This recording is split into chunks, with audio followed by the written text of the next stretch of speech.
The Alpha Bracket started off with 16 of the world's best teams, and now we're down to our final 2. Hello and welcome to Day 13 of Lock-In. We're coming to you live from São Paulo, Brazil, and a packed arena for today's best-of-5 semifinal between Loud and DRX. I am so happy to finally be on the ground here in Brazil alongside Doug, Achilleos, and Mimi to break down all of the action for our 3 remaining days, kicking it off with an absolutely stellar best of 5. I've had 42 hours of travel, 1.5 hours of sleep. I feel like I'm locked and loaded, 100% ready to go. Is everyone else in a similar place? Hell yeah, brother. Up, baby. I just have very quickly, how is it that you go through this gauntlet of travel, you sleep, negative sleep, and your hair still looks immaculate? I don't understand. I got a whole team.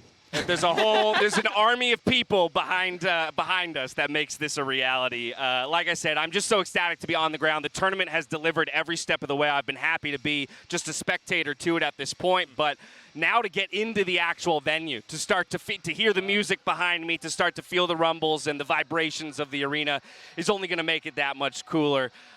Mimi, we also working together for the first time ever. That's pretty dope. It is pretty cool to finally have you here. I did see when you flew in, the entire team of people, it was like 5 people all on the same flight. Don't know how that one happened, but I guess to each their own. Yeah, well, it was a long road for me to get here. It was also a long road for the teams to get to this point, with teams from the Americas, the Pacific, EMEA, and China all trying to survive the single elimination bracket. Now, unlike our previous matches, though, which were all best of 3, today's semifinal is a best of 5. The winner moves on to the grand final on Sunday. A win here means their region gets 1 step closer to earning an extra slot at Masters Tokyo in June. We cannot forget those stakes. Yeah, and it's really important, especially for these teams, because they are both the last representative of their league. The other side, it's EMEA versus EMEA, but for Americas and Pacific, only one can have an opportunity to earn that slot. It's a really good point. Someone goes down today, Achilleos. They do. It's gonna be loud. Oh, wait, we're starting this already. Sorry. Sir, we are 30 minutes away from that point of the show. Please follow the teleprompter. We're not even at predictions yet. Okay, fine. I'll hold my prediction for later. Yeah. It'll be a big shock for everybody when I predict DRX. I mean, watch. He's going to pull the bait and switch on us at the end of the day. I hope he does. You never know. All right, now both of these teams, they had a bit of a break, though, because we did break this tournament out in 2 brackets, right? So the Alpha bracket, let's remember how they got here. DRX and, of course, Loud. Yeah, it was a brutal run for, I'd say, both of these teams. Loud having to go through one of the longest matches that we've had at VCT in general, tied now for the longest overtime. DRX as well, having to go through every single possible map to make it to this point, but they were able to do it. Yeah, for DRX, it was all VO3s all the way through. They hit every single map. And for the side of Loud, maybe a couple games that were a bit more one-sided, but their final match to qualify here, that game that they played against NRG was absolutely absurd. They really showed that this team, despite the new additions, does still have the strengths to come back in those insane matches and find themselves now in the semifinal. I mean, that match that you were just alluding to was probably the best one we've had all tournament. Yeah. Maybe top Probably 2. one of them, yeah. Yeah. Well, the thing, too, about DRX is we kind of think about both of these teams is you think about how these rosters have gotten here, and for DRX, the story has always been like you kind of don't make it right at the very end. But this it almost feels like that's behind us, which is really encouraging for this roster. We see them. They look so much more complete. They look so much more put together. It should make for a fun series. Now, something that jumped out to me just kind of immediately in tracking both of these teams through their bracket so far is the fact that Loud has only had to show 3 maps. All 3 of their best of 3s were the same set of 3, whereas on the other side for DRX, they've actually had to jump to 5 different maps throughout their best of 3 runs so far. So there's a lot less data right now on Loud and what they might actually want to bring out as we move into best of 5s. Let's not forget, we're opening up that map pool today. Yeah, and historically, DRX has been very strong. They haven't really had that weak of a map pool. Everything has been relatively strong for them, but the point that you're making is that they've had to show a lot more during this tournament, and that can be concerning for them because Loud has a lot that they can study. Now, we'll talk more about the maps when we get the vetoes later on in the broadcast, but before we dive fully into today's matchup, let's play a friendly game of true and false. It's a pretty simple game. We're going to get the temperature check of the desk here. All right, grab your whiteboards. I believe you've all been... This is true and false from like when we were in school. Yes. Like as kids. Yeah, it's a simple concept. Okay. I'm going to read a statement. We've got a graphic for this, actually, so why don't we just go ahead and put this graphic up in case anyone was really wondering how it all works. I read the statement. The statement is, Mako is the best controller in the world. And now each of you has to determine whether or not that's a true or false statement. We'll have the reveal and then we'll have an oh-so-heated debate. Seth, please don't look at my answers. I wonder what Seth is going to choose. I'm not cheating. I'm not looking at anybody else's stuff. I'm just writing down my answer with no bias whatsoever.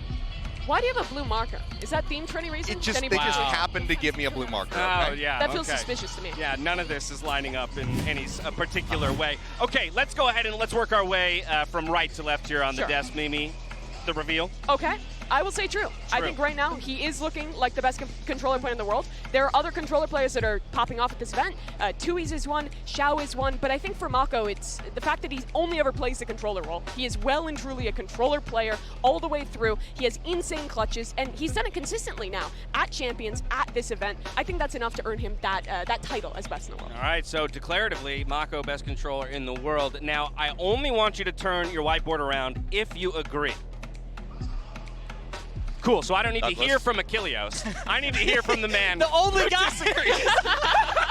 You've been trolled so hard. That is copious amounts of cap. Really? All right. Really? Who's truly outrageous. Throwdown. You mentioned two controllers that I would take over Mako. You would take Tui's over him. Yeah, honestly. What? And then look, whoa, hold on. Let me allow me to, Fine, please. go ahead, cook. I'd also be willing to put someone like Angel up in that conversation. I've been so impressed with how versatile he is, how aggressively. Yes, he's been taking over rounds by himself. Angel Right? is feast And or famine. Mako has been doing that his whole hang on. career. Pause. Dash said you couldn't talk, so. I mean, he did. He is right. I did say but that. honestly, Couldn't like, help it. for someone to be lauded as the best in the world, I'm not saying Mako's not top 3. I'm not saying he's not top 5, but to have him as number 1 in the world against the rest of the field, that you're hard pressed to sell me as he is number 1. I think that right now he stands in that position because I think he comes off Champions looking like probably the best controller in the world, comes into this tournament, maintains that. For Xiao, who's one you mentioned, he's only just switched over to that role. He's looked great, but doesn't have the same amount of proof behind the agent. And same with Tui's. This is his first tournament. He's only played 3 matches, Doug. So go ahead. Also, remember, Angel, you want to throw Angel into the mix? Oh, I remember forgot how about many Angel. times he died over at Champions? You know who was killing him all the time? Mako and DRX. I will say this: if you were to give me a list of controllers and say who do you want to build a team around, it would not be Mako. All right. Hey, look, this is why I came to Brazil. This is what I hoped to get when I arrived here. Let's move on to statement number 2. All right, statement number 2 is the replacement of Sasi and Penkata for Kawazine and Tuizi was the best long-term plan for Loud. True or false? This is a tough one. It is. Well, that's, we're not throwing you softballs here. That's not why we came. Okay. I think we should. Wow, Seth is really thinking about this one. Mimi was quick, though, on hers. Already locked in. I think I'm going to work left to right this time, though. The question was, the new edition's better, or is Loud better? Best long-term plan. So it is not necessary. Yeah, you don't necessarily have to claim that they are currently better. It's that the idea is, I believe this swap means they will reach higher heights or, a higher peak. My marker previous roster. Working well. Okay, we're going to start from the left over here. Doug's going to get the first reveal on this one. True. I would say true. Okay. I think this Loud iteration that we're seeing is arguably as good, if not better, than the Loud that we saw previously, and this is their first tournament together. I think the 2 new young bucks show so much promise. I think that if you think about this in a long-term situation, this structure and this program that they put themselves into is so beneficial to the pieces that they put together. I think Sasi and Penkata were very good. Please don't get me wrong, but I just think there's so much more upside here. All right, if you agree, flip it around. You both disagree. I disagree. All right, let's get the reveal and let's discuss. I want to know why you guys don't believe that statement is true. It's false, but kind of like more of a maybe, because I think if they win this, then I can say, you know what, I see it. It's already, the potential is there, and then it's just going to be upward growth from there.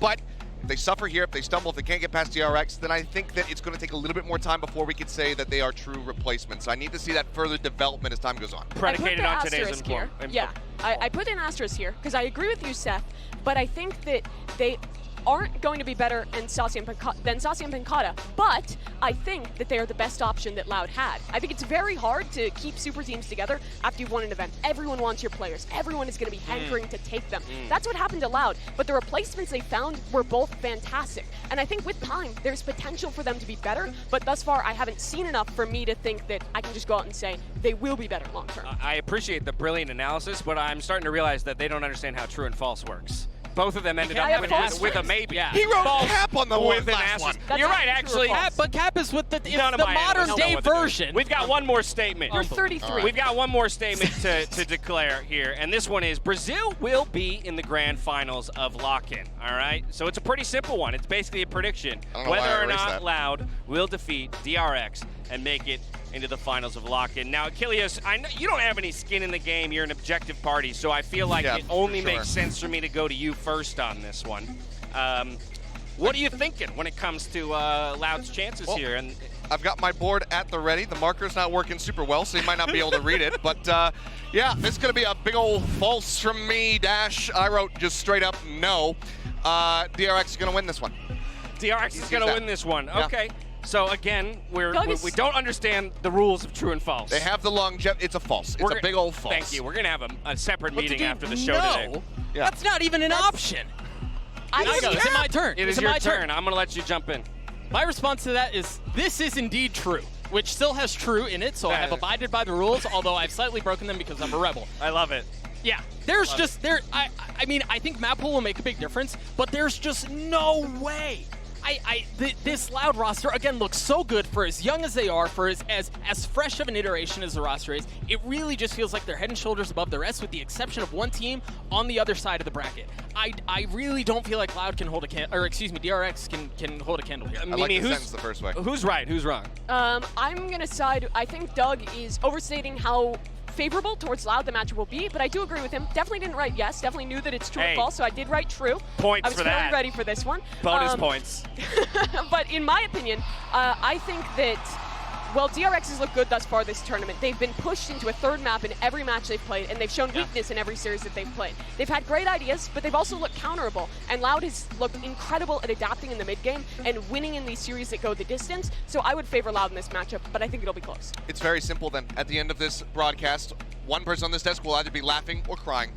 Well, some of us will be laughing. I mean, I'll be happy regardless, I think. So it's really about you guys managing your emotions on the desk today. Now, I want to know from you at home, is Doug making the right call? Mimi believes so. Achilles does not. Tell us, and be sure to use those hashtags VCT LOCK-IN and VCT so we can feature your broadcast or your tweets later on in the broadcast. And while you're on Twitter, go ahead and scan the QR code on the screen. Tell us who you think the favorite is in today's poll question. Now, you don't have to put any facial hair on the line, which I actually don't even think we discussed just now, did we? Facial hair? Yeah. No. Yeah. On the line. Yeah. Like gamble. Yeah. Like if Loud loses, you have to shave your mustache. I think we jumped the gun on spilling a little bit of that. No, I'm very okay with You're that. all right with I'm that? so confident that DRX will lose to Loud in front of this crowd across probably 4 maps, if I were to have to guess, that I am willing to bet I would shave my mustache. You know what? If DRX loses. Doug, I'll shave my mustache too if this happens. Same. Boom. Okay, those stakes. Are and the you? fact that Yeah, you're I'll willing shave to my do mustache that as is well. crazy. Yeah. Okay. No. Okay. How about this? Let's make this fair because I don't want you to shave your mustache. If DRX lose, I think he should have to grow a mustache. and you give me all of your DRX merch. That's Dude, a lot. That's gonna, you don't have enough room in your house for all of And that. you have to wear a Loud jersey for the rest of the tournament. I'll give you a jersey. I'll make that There deal. you go, a jersey. There you go. That's fair. Will you grow a mustache? Sure. Yes! I won't shave for the rest You of the saw day. that. I want to see that so All right. badly. All right, all right. Well, let's start breaking down the match itself to kind of figure out, how we arrived at these conclusions of who we think is ultimately going to win. We'll, of course, start with our reigning champs in Loud. Doug, take it away. Yeah, I mentioned it a couple of times earlier, but I'm just so impressed and so excited by this roster. The fact that they have looked as well as they have this early in their time together, the fact that they've made as deep a run as they have, you got to remember, too, the gauntlet of this tournament it's really hard to get through this unscathed. It's really hard to stress how impressive that is. Yeah, it is really quite impressive. And the thing is that Loud, they are looking for the back-to-back here. This would be the second tournament win in a row for this squad if they can make it to the grand finals and close out. But it's with a brand new roster. And I think what makes this team so impressive is that despite making all these changes, despite shifting so much, they still have managed to hit the same placement thus far and the same quality that old Loud had, which with so much more time behind them. And Achilles, I think that's going to be one of the major questions for Loud coming into today, and if they do qualify for that grand final going into Saturday as well, is that how does this new roster deal with the weight of expectation of being the reigning championship organization in front of a hometown crowd? Well, one of the things, just having spoken to their coach, they're not really looking at this as being the reigning champions. They're looking at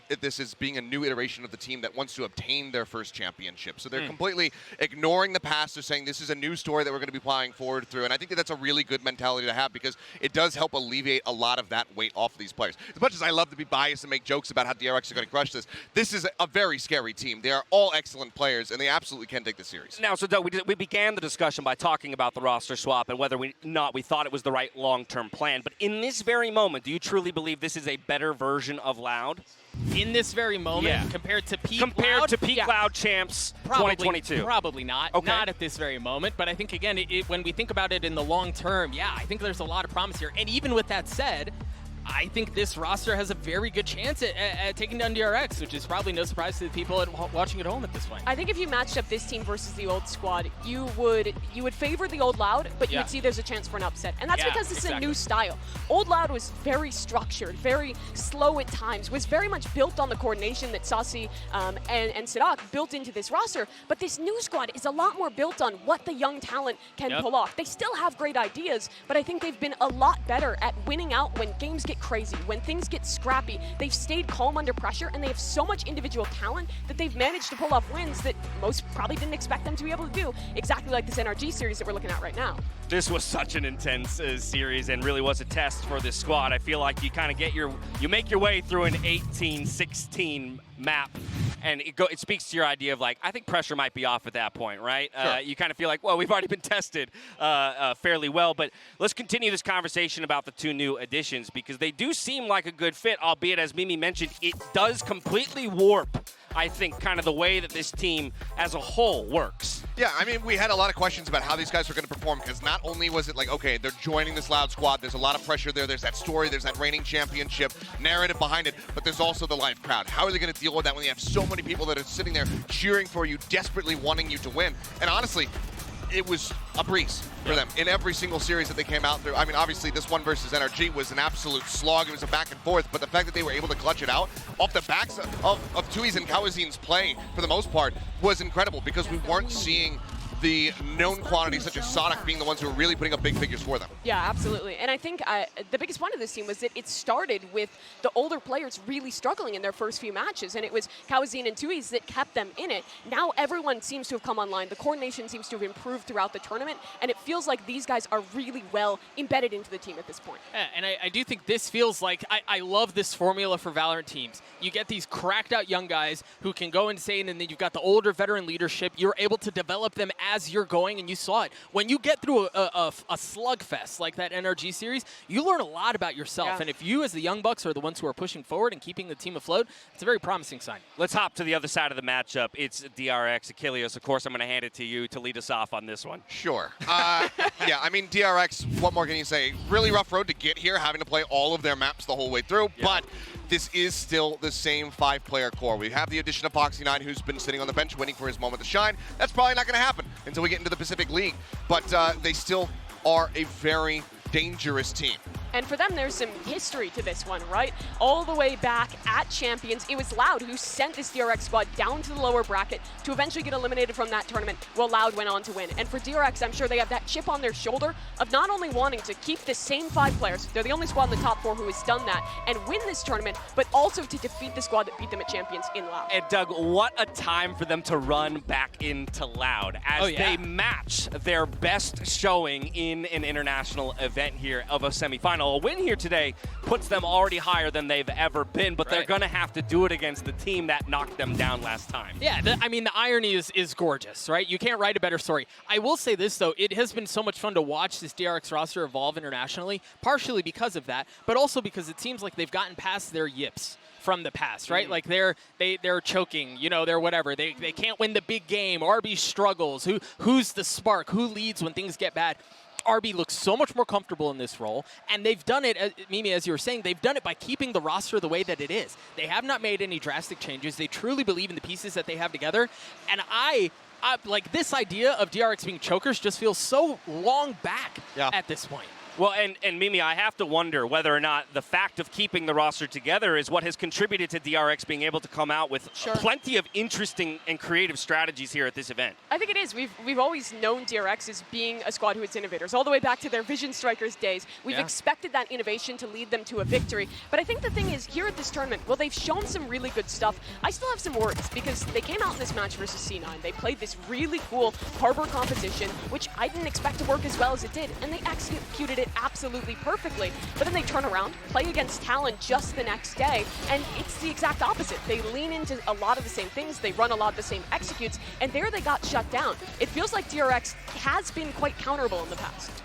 Yeah, I mean, Talon did a really good job just getting that, getting the study through, making sure they knew exactly how this was going to play. You can see Stax, he does manage to get that spike planted, but they know that the Cove is there. If they spam through, they get that elimination that already sets DRX on that back foot, and I believe they end up going 0-3 at the start of that Icebox map. Yeah. So it's really good reads from Talon, but DRX do need to continue to innovate.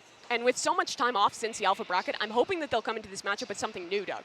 Yeah, but I think you can look at it from the other side of the coin as well, right? There's been so much time. Yeah, you can iterate a couple of things, but if they've shown that they're going to try to lean into what they know and it's already been countered, what's not to say that it can't be countered again, right? Like if they stick to their old habits, I think they could be in trouble. You make a really good point, though. Off of this break, we've got to see more, especially against Loud. You can't walk in with the same stuff and expect not to get hit in the face. Yeah, now, of course, when we talk about teams coming out with creative ideas, I still look for an individual on the team to be performing with a certain level of consistency, to be that rock while maybe everybody else is throwing curveballs around. And when I think about consistency, I normally jump to controllers. And we had a conversation about a certain player earlier while we might be in disagreement. Number one in the world.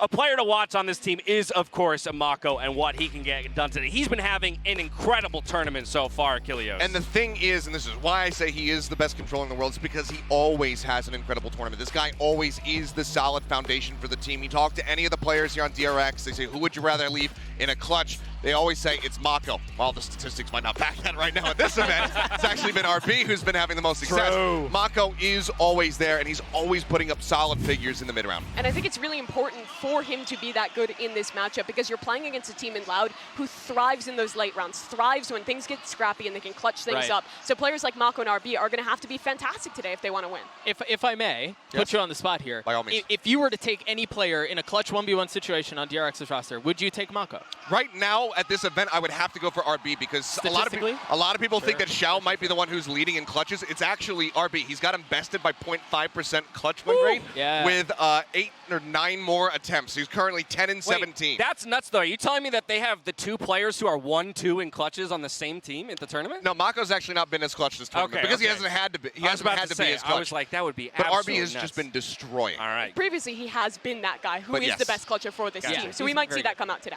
Well, and they might have to bring it out today if they want to take down Loud. Now, before we kick off today's semifinal, we got a special announcement about the status of VALORANT Premier. Now, if you've ever had dreams of competing on the big stage, or maybe you want to take your 5-stack to the next level, you definitely want to check this out.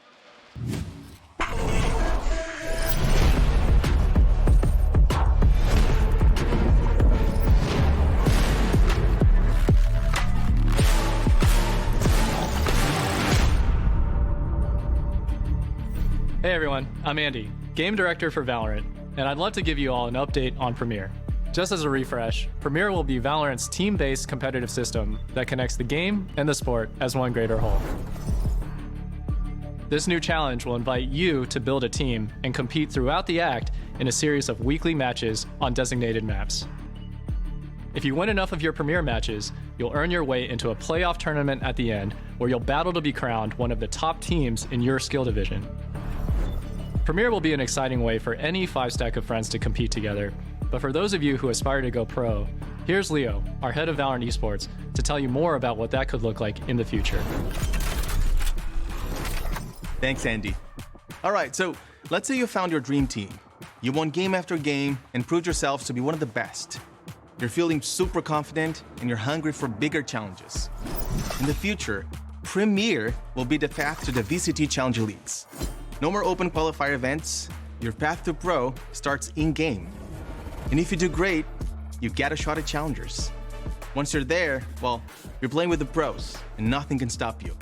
From the Challenger Leagues, you can promote into the International Leagues, and one day, even get to Champions.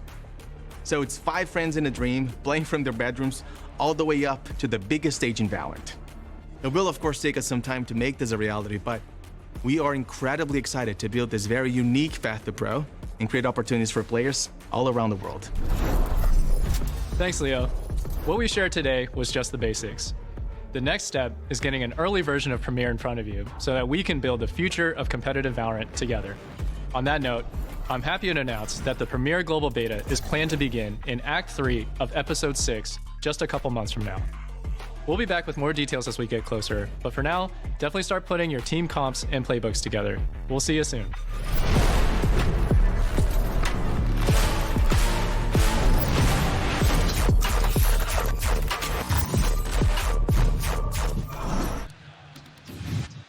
Yeah, if I may very quickly, I'm so excited for Premier for a number of reasons, but the primary one is because I'm so excited for the content that will come out of Josh mauling through his matches because he's going to ego chow the same jet 25 rounds in a row, and he's just going to get diffed every single time. Whoa! What, you can't fight back? What? I feel so badly for Bala on that team. He's just going to be hard carrying a bunch of potatoes. Here's my question. What happens when the broadcast team elevates into competitors? Who runs the show at that point? We've tried that. Right? Oh. Well, these guys certainly won't. Well, I'm like a silver KJ1 trick. Maybe so. minus Josh plus you? Yeah, there run it is. Back that might be an upgrade. Solid upgrade. Sorry, Josh. We're not sorry, Josh. I'll be the calming force in the team besides just losing it. All right, now earlier we put a poll up on Twitter and asked you to tell us which team is going to move on to the grand finals. The results are in.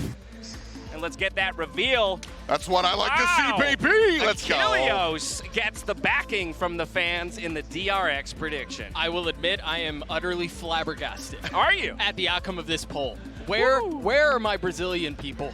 What's happened to Twitter? Are we too excited because we're in the crowd and we're not looking at Twitter? That's it. They're all here. They're all in the audience. Yeah, that's the real issue. We need to get them on Twitter ASAP. We really do. Somebody get them accounts. I feel like this is kind of the expected result. I feel like this is a 60-40 game in favor of DRX. I kind of want to punt and Pred loud, but I think that DRX is probably the fair favorite here, right? They've stuck to their same roster. They've had a lot more experience. They've shown us good ideas, whereas Loud is still putting the pieces together. They're still in that developmental phase, and I'm not sure if it's enough to win today. Wow. Well, I already feel like I know where all of you are going because most of our discussion has been focused around just that. But let's go ahead and get you on record officially for your predictions. You can either pull those whiteboards back out if you want. I'm really going to leave it up to you. I really like drawing. I know. I kind of My mom was an art teacher. She'd be disappointed if I wanted to make sure that Mimi had permission. I'm not going to bother because my marker's not working. That's also Would you like a marker? And again, would you like to borrow a marker? I'll give you a blue one. We already know. All right, Mimi. Fine. DRX versus Loud, you said it was a 60-40, but that 40% can still happen. I'm down in Preds right now. So I wanna go for the 40. Woo! I'm very loud in this one. Gamba. Okay, yeah, don't take Mimi to Vegas. She's playing the 40%. Achilles? I don't need a whiteboard because I have a jersey. DRX are going to take it. Boom, there it is, and there's facial hair on the line. And if they don't, I'll be handing this over to Doug. Man, that jersey is going to look so good on me later. I 1,000% am going Loud here. Yeah. I think, the thing is they've just looked so strong, right? They look very good through the bracket that they've come through. They seem like top 2 in the tournament, to be very honest. I think it would be, quite frankly, shocking if they don't make it to the finals. I mean, Doug, you might want to swap your Pred. I don't know if you want that jersey because I have seen Seth wearing it every single day at the hotel. Not sure if it's been washed. He probably sleeps true. in it, Yeah. wakes up in it. Shows up to the arena Showers every in day. it. Yep. Exactly. I actually shower in the jersey. Oh. I don't know if That's how you clean it. I don't know if that makes it That's better efficient. or worse. Yeah, I'm like a never nude with the You just DRX really jersey. love the planet. exactly. You'll look great in the jersey. The mustache will look great on the floor if you end up losing. I'm going to be happy either way, I think, when it comes to this series. I'm just hoping that after flying all this way, we go the distance for me. I think that's really what it comes down to as we move to the best of fives. I really want to see these two teams push each other all the way. Yeah, and I do think that's exceptionally likely for this series and the one tomorrow. Really, and the one Saturday, be honest. All the matches from here on out. Yeah. They ought to be very, very competitive series. It feels like we have the 4 best teams that are left over, and it should make for a lot of fun. Yeah. Do you agree with that? 4 best teams? Do you feel like we could kind of definitively say that in a single elim bracket, we somehow actually wound our way to like truly? I thought we were going to have at least one team that upset their way all the way in and make like a miracle run. Hasn't happened. I think all these 4 teams really deserve their spots and are going to play such close matches today. Yeah. I agree. I mean, I can hear the crowd getting riled up. I'm ready to go. It's going to be exciting. They're getting riled up, and they're getting riled up for good reason. Let's get this day started and kick off the Alpha Bracket semifinals. It's the Americas taking on the Pacific. Loud versus DRX. Best of 5, it's all on the line. We're here in São Paulo, Brazil for lock-in day 13, and it starts right now.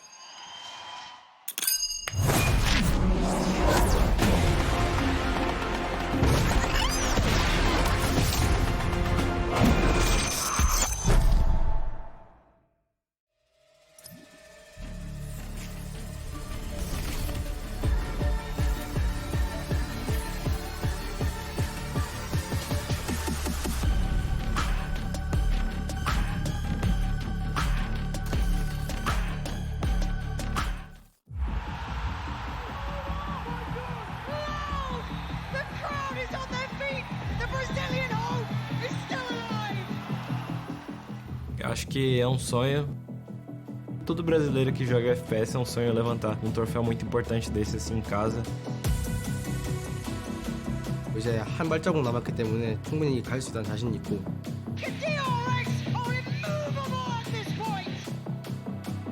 Only 2 teams in EMEA left.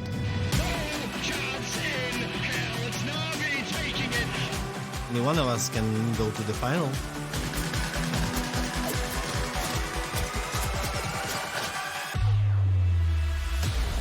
Navi. That's going to be a bit of a revenge match. I think the guys are one of the best rosters in terms of individual skill. But we're a pretty scary team. 1v3 push about. 1, 2, 3! I'm still aiming for MVP this tournament, so I need to step it up. You've got to put respect when respect is due. However, when we're on the server, only disrespect. A gente cresceu muito nesse tempo de torneio. Sabemos que a DRX é um time muito forte e vai ser um confronto bem difícil. 일단 이번 락인 대회에서 보여준 라우드는 홈그라운드여서 그런지 모르겠는데 일단은 정말 자신감이 넘치는 모습이었고 그리고 이제 뭐 소리 지를 때 땅이 흔들린다고 하는데 그것도 한번 느껴보고 싶네요. Eu acho que nosso ponto forte é que a gente tem uma molecada muito jovem, com sangue no olho, com muita vontade de ganhar. 그런 싸움에 저희가 주눅들지 않고 잘 이겨내면은 어렵지 않게 이길 수 있을 것 같습니다.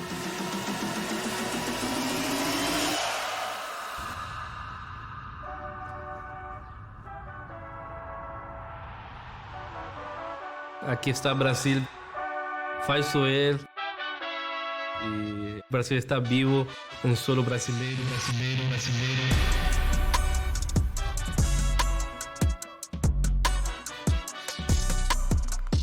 Guys, let's have some fun.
DRX, two absolute giants of the Valorant scene, about to go head-to-head in a best-of-5. For DRX, it's about overcoming the hurdle that knocked them down last time at an international event. And for Loud, it's about performing with the weight of expectation in front of a home crowd. I gotta say, quick shout out to Aspas. I wasn't sure if he still had it. I gave him that DRX bear after they won Champions back in Istanbul.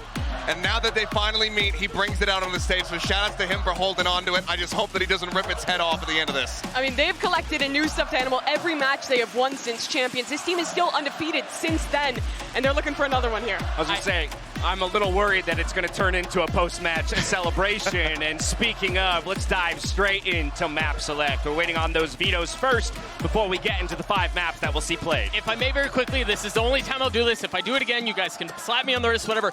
I hate to be the guy who makes a joke about Loud playing in front of a loud crowd, but they're so freaking loud. They are very loud. I had to ask them to turn my headphones up. It's deafening in here. Yeah, the game has not even started yet, but for both these teams, first best-of-5 in the tournament, they both head back to their permas, and the first pick for Loud is Pearl. This is a map that they have been picking consistently throughout the tournament, and it's looked great on. Their only loss, overtime to NRG. Yeah, so no surprise that Pearl comes in for them, while they will have to recover from that narrow loss to NRG just a bit ago. Now, for the side of DRX, again, Achilles, we kind of talked about how they've already had to show 5 maps. Yeah. So I'm mostly curious about what they feel are their best options against Loud. I mean, they do go for the icebox. That has been a bit of a staple for them here at this tournament, but they did get pushed by Talon. So that goes back to that question. Have they innovated some new strategies going over to that map, or is it going to be more of the same? A big thing for me, though, that I'm excited to see is that split. DRX have been taking it away, but historically, if you go back in time, this was their most dominant map in history back during the first season of VCT. That it has been, but it's also one that Loud is fantastic on with this double duelist comp. Teams have tried to pick it into them. NRG got stomped despite feeling prepared. We end with Fracture and Ascent, and this map pool is really interesting to me because Loud in the first 4 maps get to play all 3 of the maps that they've already played, that they've already shown. Yeah. I was about to say, Doug, we've got the guarantee, right, of Pearl Icebox split. If we're lucky, we make it to Fracture and Ascent. Do you feel like now seeing the maps fall in, and as we dive into the Prime Gaming Agent Select, that will actually get to that 4th and 5th map? I think 4th maybe. I think this map does not favor DRX, to be honest, and I think it's because of what you mentioned, Mimi. DRX might be making a change here. RB is picked into the sky, Stax is picked into the harbor. Okay. They are trying to cook something up here. Previously, they were just playing off these executes with Buzz, with tons of initiator utility, with the Sova. Now they've made a change. It's clear that that time since the Alpha bracket has brought them prepared. And this is going to give us a mirror match on either side, so it's all going to come down to who has the better strategies and who is going to be able to pilot this composition to success. Yeah, I mean, and what are we talking about? One of the big things for DRX in holding their roster together was that it gave them time to cook, time to come up with those strategies. We'll see if it's enough to take the first series or for the first match in our best of 5. With that, it's time for us to hand it over to our casters. Here's Bren and Sideshow. Yes, the battle of wills, the battle of titans between DRX and Loud here, and it is that Americas versus Pacific rivalry that stretches even further right here, right now. And Josh, vindication, revenge, there's so many labels you can attach to this, but it is that rematch that we witnessed from champs of last year. And at Champions, you heard some of the same stories from the desk. DRX are probably the favorites, Loud are the underdogs coming into it. Who came out on top? Loud in a commanding 2-0 that embarrassed DRX and set us all thinking that another classic DRX choke was incoming. Well, they vanquished those demons. Top 3 at champs, top 4 guaranteed here at Lock-In 2. But the journey from title contender to trophy lifter can be an arduous one. And they're here to fight for revenge and redemption. And Loud, an opportunity for them to get one step closer to potentially claiming that back-to-back trophy, something that nobody has ever done in VCT history. And this fast approach, you're seeing it. Buzz up top, the dash play, an updraft, and he's shut down. Sadak was aware of it. No flash from RB there to try and help him taking that duel up top. It's a fairly common position that Sadak's played before in the past. Remember him dueling Navera from that spot. See how the battle goes on the flank, though. Incredibly fast flank. And Zest is going to have his work cut out for him right now, being swamped and swarmed. There's 4 players now waiting to match him. Flash, that's a connection. Wall's going to be doing a decent amount of chip damage there, decaying down, making it ever so slightly easier still. Holding it down, and Zest is dealt with. All down to RB and Mako. The reposition is there, but it's not planted for them, and they still have to deal with Sadak from the high ground. Walls on walls, obfuscating this one. The tap onto the spike, running forwards. Reloading the clip, time starting to run low. Tuyas with the defuse, and Loud clean it up.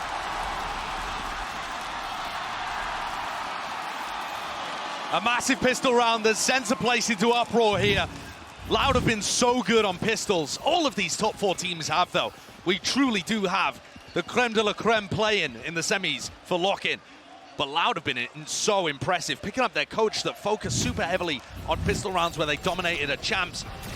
And you can see that actually, even though DRX have adjusted their composition to play a mirror match in this game, still those B post plants causing a problem for DRX.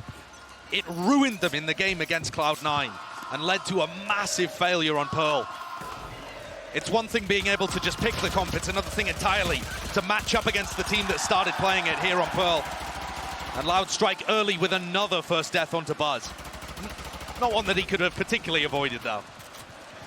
Not quite, still being beamed down. And this is a Loud squad that throughout their run at lock-in in that alpha bracket, they've been quite fiery, passionate plays, sometimes a bit of overheating, I won't lie.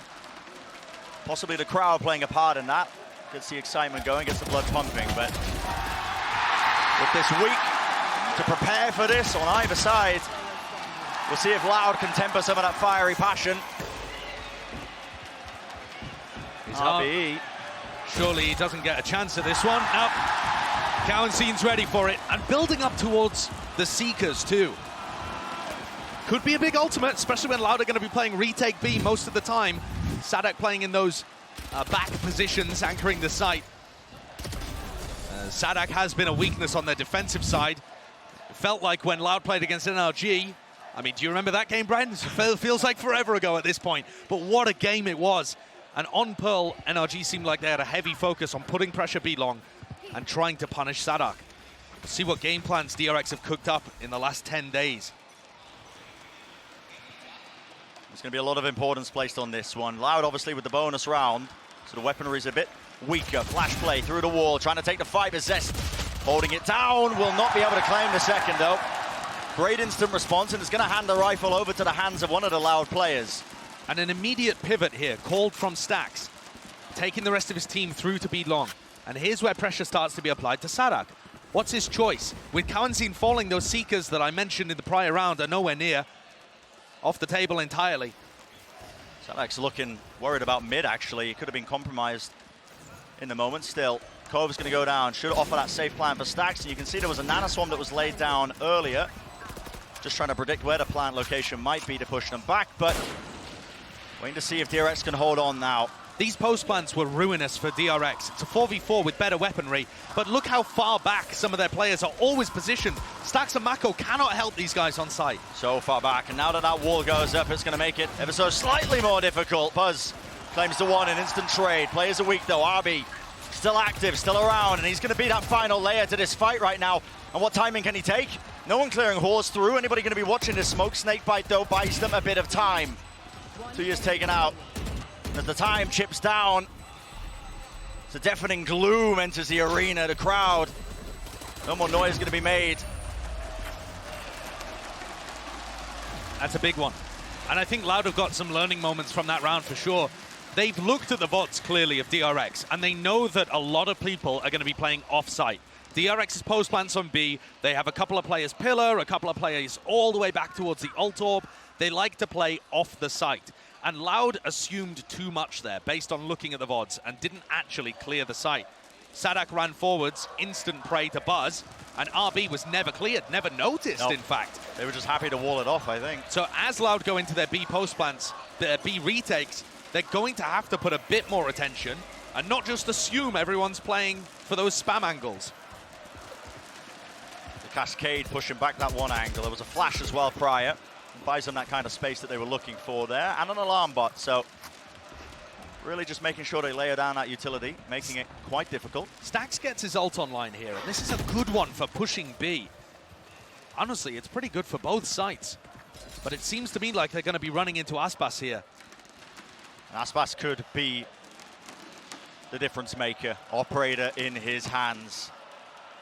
Give him that sight line, give him a chance, and he'll make the most of it.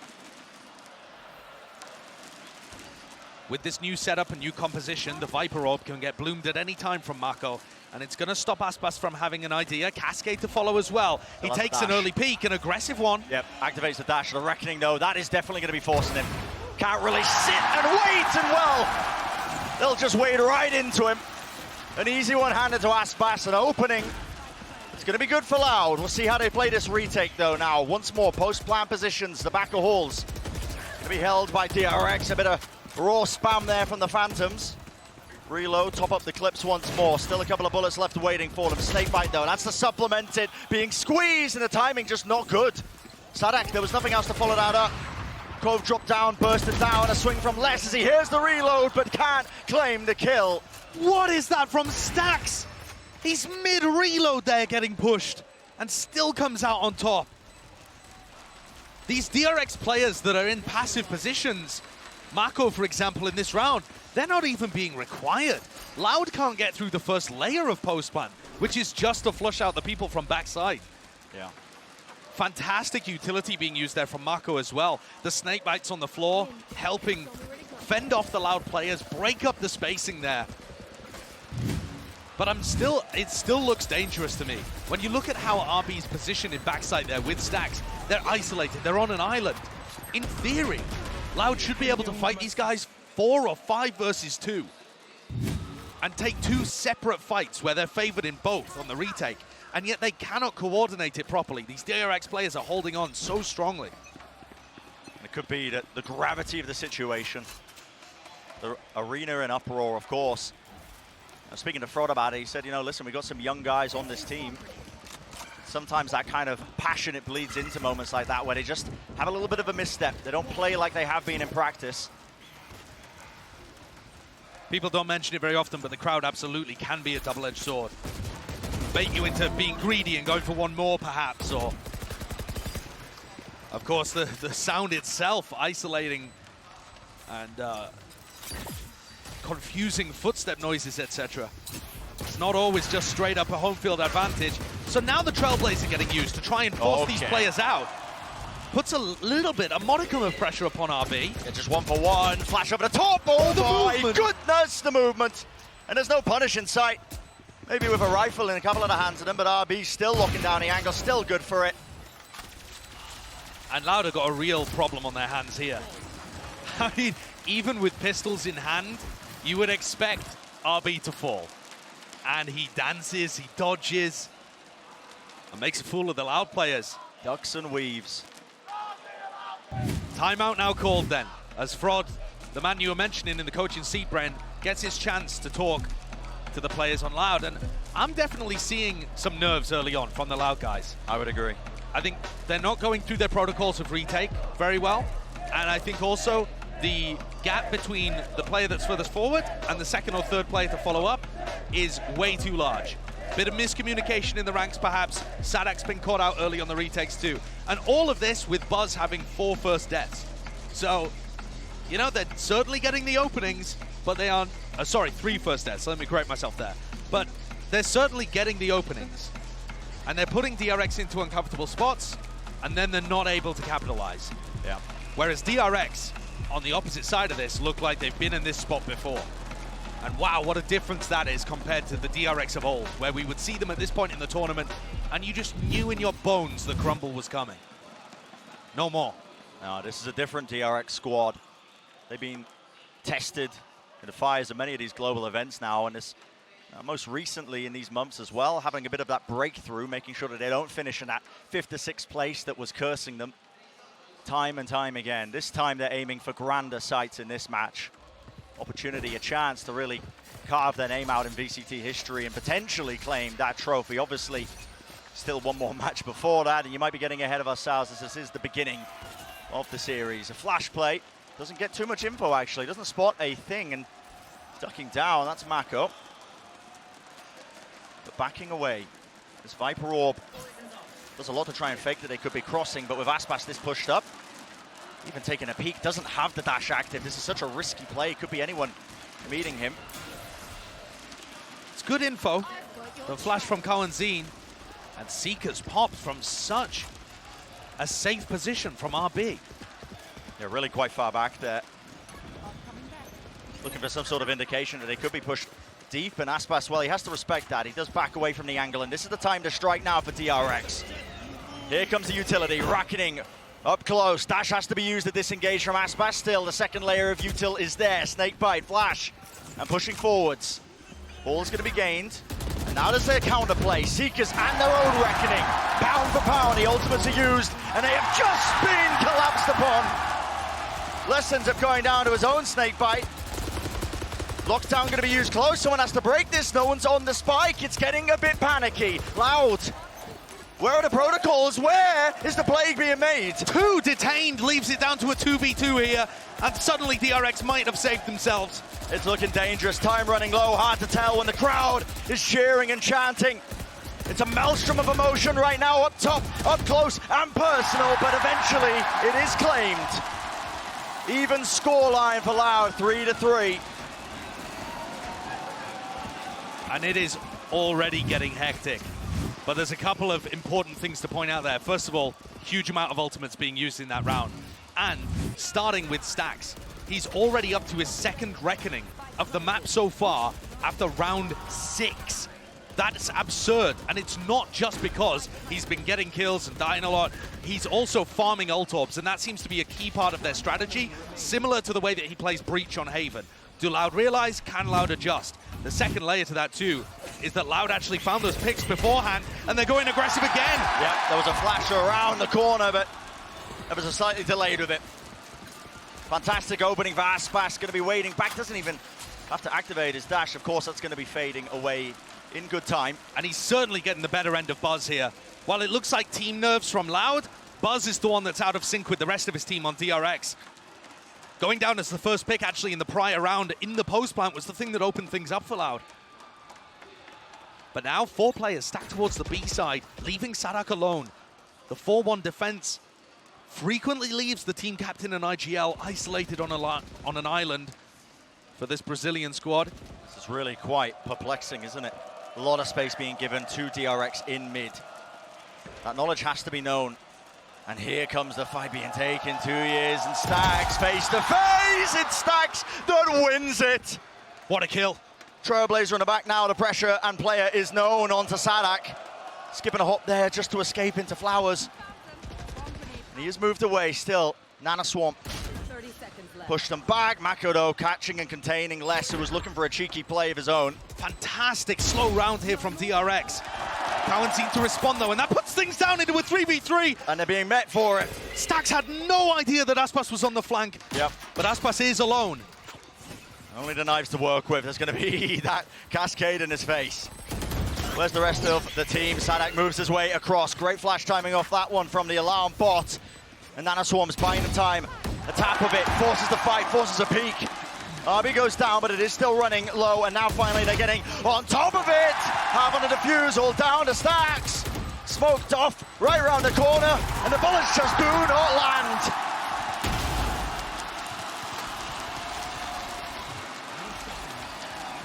Consolation prize towards the end for Stax there as he picks up both of the Loud players. But Loud has what matters. A 4th round on the board.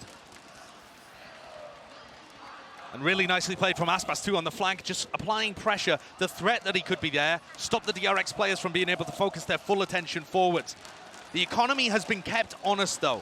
Aspas can afford an operator, but it's only a Spectre for Les. And Les does the vast majority of the trading for Loud on this map. I have to think that might be a difference maker as we see the round getting played out. Look at Stax again here. He's 1 away from his 3rd Reckoning. Just funneling those ult orbs into him. The plants, making sure that they can build and prioritize that ultimate. And I think also Stax could start using these in the post plant to stop the retake happening. Because Loud are giving them a lot of space around the map there in 7 and even in prior rounds too. They were getting onto site fairly easily. Time to strike is nigh. Celestro has to try and stop this now. Updraft, straight across. Buzz. They know he's into the side. He's cut this one up for them, but isolated. Nano Swarms at their feet. Another snakebite placed down. But Stax with full disrespect barrels his way through onto the site. Post-plant Viper's Pit, going to be difficult to deal with. Kamanzine does not have his Trailblazer. No informational abilities whatsoever. They've just got to walk inside. It has to be a miracle, and a miracle might just be it. Mako on the corner. Kill claim at 30 health remaining, and now the ults are flying through. Stax lets loose of the Reckoning, and positioning is known. No one can stand still. No one can remain seated, but a mistake. And an awesome play by Loud there too. Tui's new player for Loud drops the Cove, and they know that that forces Stax to spam it. And they're essentially kind of trading the Cove there. As Stax is forced to unload bullets into it, Aspas swings. And now it's DRX on the back foot. Just a couple of moments that have gone wrong for them. I think the game plan is actually perfect from DRX, to be honest. They're farming ult orbs correctly, they're getting into good post-plant situations. I mean, in that round, they have a 4v3, I think, with a pit down and a Reckoning to play with. Everything should be favored towards them. And yet Loud's skill and confidence to just get up inside the Viper ult, and the way that DRX are dropping off site, it seems to be all favoring Loud there. You can't give them that much space. So this narrow lead, narrow margin that's being led here by Loud in map number 1 of our best of 5 semi-finals.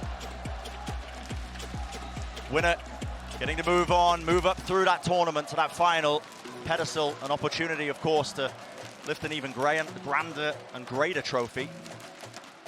At Champions, when these two teams faced, Brent, DRX threw a 9-3 lead on the first map and then crumbled map 2. That's why it's about redemption here as well as revenge. And I'm currently looking at Buzz, who played pretty poorly when they ended up choking at Champs. He's currently 2-7 with 5 first deaths. 5 first deaths out of 8 rounds played. That's quite spectacular. You normally expect Buzz to be on the giving end of that, not the receiving end. Yeah. Definitely a player that needs to adjust his tempo based on the opponent. Dog going to be used now, pushing through. Getting a bit of space there into Art. Making sure that nobody was ever so slightly close, but the defensive setup of Loud, they've got Aspas holding that 1 deep angle on the A main choke with the operator, so that's going to be giving them constant peace of mind. This round is everything for DRX. 1 away from getting eco'd and sinking to a terrible first half after what they'd accomplished early on. So Loud, I mean, they pump a little bit of the util there into Art, but they don't break that alarm bot. They don't do the job really fully there. And it's allowed Less the peace of mind once more to rotate over here to help them out. Yeah, reinforcements. Peace of mind is absolutely the correct term to use. Loud can commit so many players to B. A preemptive Viper's Pit as well off a tiny amount of utility, but the time is ticking, and DRX have got to go in. Yep, they know that this is being committed now. Dash through off to the side. And it could just be that spam. Cove down, exchange of fire, back and forth, but the spike on the floor. With 24 seconds left, this is looking like a bit of a disaster. Less is going to be the target that needs to go down, but the Seekers from Kawazine earned. Going to be expended, well used now, 13 seconds left. Zest catching Aspas. Time running so damn low. And the gravity of the situation really just laying itself down. I don't believe this time the spike was picked up. And there is not. Still. Yeah, that's it. Sadak desperately trying to stay alive there, tucked into the corner. But that's all the time pressure. And Brent, I think one of the most crucial points in the round you picked up as it was happening, not breaking the alarm bot in mid. How do you get the spike down in this situation when Less has the presence of mind to just drop the pit early? And it covers the entire site. That's a dagger to the heart of the Korean squad, searching for their first spot in a grand final. It's not an eco round, actually. They still managed to pull a buy out with knives and scraps and odd ends. Yeah, really just clutching. Bottom of the barrel in terms of the purchases they're able to make here, but we are rapidly approaching the end of this first half. And it's a lockdown to use. Push them back away from the site. Loud. It's going to be alerting them now that they know that this is going to be aiming towards that B hit once more. Seekers Cleaving their way through the site. No one going to be waiting for this one. But it's going to be that 5v5, and a lockdown is now going to be used on the opposing side. This is going to give so much space. Trailblazer instantly destroyed. RB, sole player left into the corner. Slight little cubby to play inside of, but he's alone. Needs to try and survive, needs to get more done, but just one kill will be it. The rest of the team playing those post plans. Operator angle, Cove laid down at his feet, and it gives Tuyas the ability to start sticking this now. Where's the spam? Where's the answer? It's util, but half on the board already. And the pressure is on, the pressure is mounting the spam. Anything could happen. It's down to just less. He wins it out, time ticking away. Will he have enough? It's down to milliseconds, surely. Surely he will do it. Perfectly played retake from Loud there. It's the same punish on DRX. When they leave too many players playing that long-range spam, Loud are gobbling them up. The aggression, the confidence to push forward, and this wall does so much. The high tide, allowing less to get tucked into a close position, and the Cove as well, managing to get them half on the spike. Look at that frustration. And almost disbelief. Buzz 2 and 9, having an absolute nightmare here on Pearl. Difficult ask of him. The attack side Jet players usually struggling to get that kind of impact. You need to be set up well for it, and if there's even the slightest amount that's out of sync, it can cause what we're seeing right now. Trailblazer does connect though. That's less stunned up, has to back away actually, but still not clearing the alarm bot. The alarm bot is not going down. Zest was previously playing Sova on this map, and it was his job to deal with the utility. It feels like with this compositional adjustment, it's now nobody's responsibility. There is no one stepping up and wondering about where the Killjoy utility might be played. This is round 11, and DRX still don't have the read. Buzz has to face check it in order to get rid of the thing. So it is removed with 50 seconds remaining. Weaker firepower on the side of DRX, but maybe they can make the most of this one. Flash around the corner, high ground angle, turret. It watches it. Starting to see them take that space still. Les will anchor it. Lovely kill to find one after another. And just not enough time to really make any sort of plays here. Up to Stacks and Zest, seeing what they can do. Being swarmed and approached from every position. That was in from R. The spam down angle is common enough. Tap of the spike, but a double face. That'll clean it. Finalized.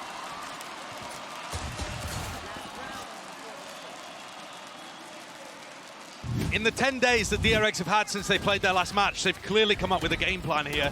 You can see what they're going for in these rounds, but the execution is just not there. The firepower overwhelming from Loud. Everyone's got a plan until they get punched in the mouth. And DRX look lost out there.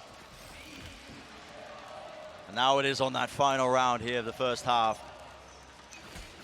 DRX hoping that they can scrape together a round. A battle to be taking place here. Looks like all 5 members of DRX wading right into this one. Knives in the hand of Aspas. Dash going to be engaged. Raw spam flash. Trying to push through. The right click. No one's cleaning it up. Aspas. And they all fall down. 9-3. Devastating. Dominating. So many words you could use to describe this half, but it is Loud in that driving seat. Such an explosive beginning that we've seen. And it was a 9-3 half the last time these two teams faced. DRX up and then threw it away. Do you believe in curses? Loud just looked too strong to let this one drop, but I'm sure the same could have been said if you were watching that game at Champs too. Well, just an electric first half, but let's send it down to the desk to break it all down so far.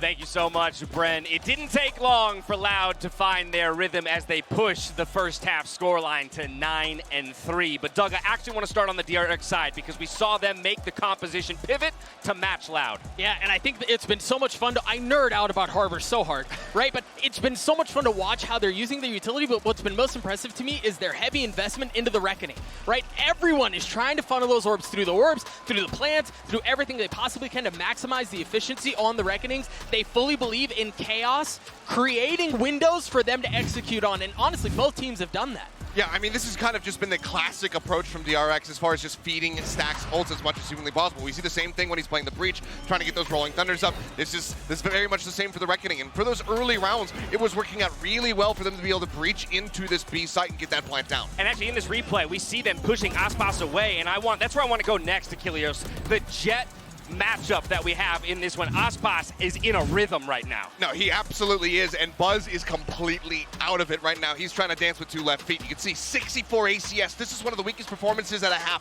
we have ever seen from Buzz. He currently finds himself 2-11-2. That is brutal, whereas Aspas is completely and utterly vibing. And it feels similar, right? It's another one of these things where we see the game plan from DRX, and then it starts to fall apart. Yeah. Right, so of course, we're going to ask for the individuals to step up, Mimi, in the second half. But let's talk about what, as a team, we can maybe expect out of DRX as they move to the defensive side. We saw the defensive side from Loud. It was absolutely fantastic throughout. They're very good at retakes, using the Harbor and Viper utility to get it done. We'll have to see if DRX can do the same. They'll need to if they want to come back. They have found themselves in a difficult position here on map 1, but it's not all done and dusted just yet as we head back to Brent and Sideshow for the second half. What an uphill climb it will be for DRX to manage a comeback in this fashion, in this form as well. In the arena right now, we mentioned it, the swirling emotions, the crowd as well playing a decent part, I can imagine. It doesn't matter how veteran you are, it doesn't matter how many global events you've been to, nothing can quite prepare you for this. And the newer players on Loud are still putting on excellent performances too. You saw the results there. For both of these teams on Pearl, DRX had one map on Pearl where they looked immaculate and one where they got stomped by Cloud9. Loud being a little more stable, only lost in OT. Could DRX possibly bring this to OT though? It would require the pistol, I think, and much more besides. Yeah. Many rounds after the fact. Let's see though. Goal of this round going to be that A split, pushing forward. Zest get his attention. Just taken away for but a moment. A bit of frenzy spam exchange. Stacks that will stay alive still. Eventually falling. Aspas just claiming so many kills, so much damage done. Top flash play. Bit of false information. Mako still claims 1. Now the answer though. An instant swing, and my goodness. 3 in a round for him. And Mako, we've seen this guy pull off magic before. But this might be a little bit too much.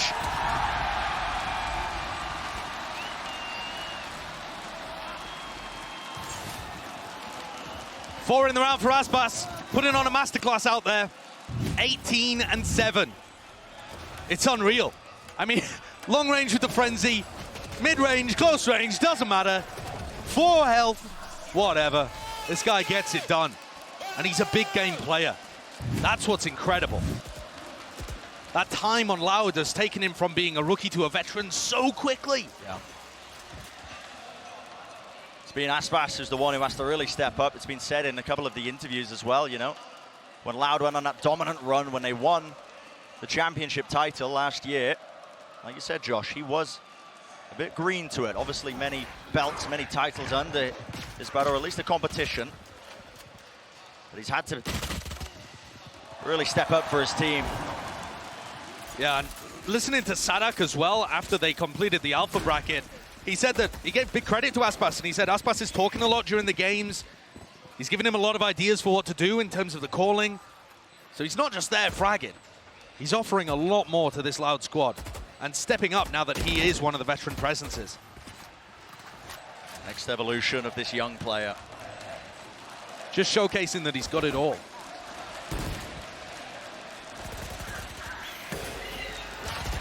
Hot flash play, but yeah, Loud ready and waiting. A couple of them playing anti, making sure that they weren't falling prey to any of that. And DRX not even offered that luxury of trying to die to the spike to deny those ults. Loud are going to be vacuuming it all up. This is absolutely dominant from Loud. With DRX now not picking up the pistol in round 13, this could be over in a flash. And what a statement it would be to open up one of the semi-finals in this kind of manner. Remember that this is the last chance for the Pacific region as well. DRX, they're only representatives left in the tournament. And that's what this tournament is all about. The winner of lock-in, they get a spot for their team at Masters Tokyo. Sorry, a spot for their region at Masters Tokyo. They're fighting for the Pacific. For the region as a whole. Lovely util laid down early here by DRX, but again, just maneuvering away around it and into Pincer. Into the connector. And the defense once more crumbles. Bit by bit, the supporting elements are just being taken out. DRX, they cannot withstand it. Aspas still alive, 5 bullets. And backup is there. Down to Buzz and Zest. Smokes off one of the angles, but the crossfire is too potent, too powerful. And map point on the horizon here for Loud. Aspas sat at 22 kills to Buzz's 2. If you wanted a jet diff, if you had that on your bingo card, oh my God, you've gone and got it. This guy's on a different level right now, and that has got to be tough for Buzz to comprehend. Heading into Icebox, I've got to imagine we're going to see more of this, probably on Split 2. It's got to start going the other way for DRX to have a chance in this. Aspas with a double updraft, yeah, but nobody giving him a look. The final boss made manifest. Let's see what he does with this. Dash, enabled, knives, ever so slightly missing. There was a flash delayed. And there are trades online, still 3 on 3. And all the pressure, the gravity of it all on the shoulders of DRX. Lovely utility to clean this one out. It's down to less. Here's that 1v3. So much to do, yet already he's made it one step easier. Kill found, jump peek. Knows nobody's on it. Waiting for the push, but a double swing was going to be there. And it says a lot to how dominant Loud have been in this map that we're all collectively holding our breath, believing that Les could do it. He's been their best performing player so far at lock-in. And not somebody that we talk about too much, but he is so consistent for this squad. He takes a ton of fights. He wins a lot of them. He's the biggest trader that Loud has. He's just always out there doing what his team needs. And that is the first of 9 map points that DRX need to dodge in order to take us to OT. It just seems impossible. When you think about what's stacked against them here, it really does feel insurmountable. But we know that DRX are not the team anymore to crumble, to fold under the pressure. We've seen it now a couple of times over 2 different tournaments when the pressure's on and they still have what it takes to come back. Maybe not in the map, but in the series overall. That's more where I'm thinking. A bit more long-term. Definitely. I think another thing that we're just seeing demonstrated here is that the Americas region is clearly the best on Pearl. We haven't seen an Americas team lose on Pearl, except for when NRG beat Loud, and that's 2 Americas teams fighting against each other. Something about this Americas region, they've just got the read here. Doesn't matter what comp is being played, they get this map. Seekers parting ways on either side now. Trying to lay claim to this side. A dash forwards, it's down to Buzz! Reset and backs away. Dash still in his hands now. He's got another one online, but Aspas has claimed some space. It is just down to him, but he will be shut down. Beast in the making. And so one of the rounds once more claimed, I suppose. The long road to try and even it up, but no room for error. Not at all. The DRX are going to start to build themselves up a bit of a buffer in terms of the economy. Obviously not something that they can, use when they lose a round because they're one and done right now. But as the rounds get closer, if they're down to, a scrappy 1v1, they'll still be able to buy up for the next. These are all important things. Big ults to rely on too. If you're going to go through this long, arduous journey of getting us back to OT, got to be so disciplined with how you use those resources. It could all go wrong in just a moment. Mako, dogs in his face, stunned up. It's Sadak who's taking point. He's got the stinger. No worries whatsoever, and a squeeze into the connector. This could be it. RB is next, one after another, all down to Buzz, and with just the operator. Good luck, son. Would have to be the play of your career. Dash active, but the players are rapidly approaching his position. And they all tumble. 13-5, Loud claim map number 1.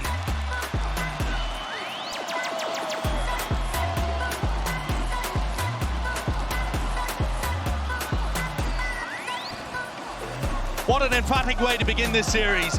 Loud, decisive, a statement being made here. They've absolutely dismantled DRX. Oh, you're going to try and copy our composition? That's cute. That is cute. Let's head to Icebox. I mean, that is just absurd from Loud. Yeah, just the beginning of this series, but Loud have put out a statement. Crowd at their backs, the roar of all of it. And they're going to be heading to the only map in the first 4 where Loud have not demonstrated that they can take a win just yet. So that is actually going to put the pressure on just slightly.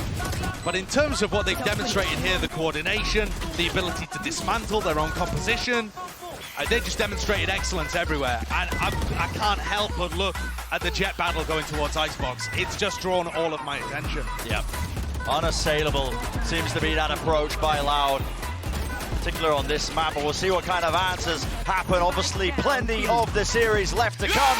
We'll be finding out just after this.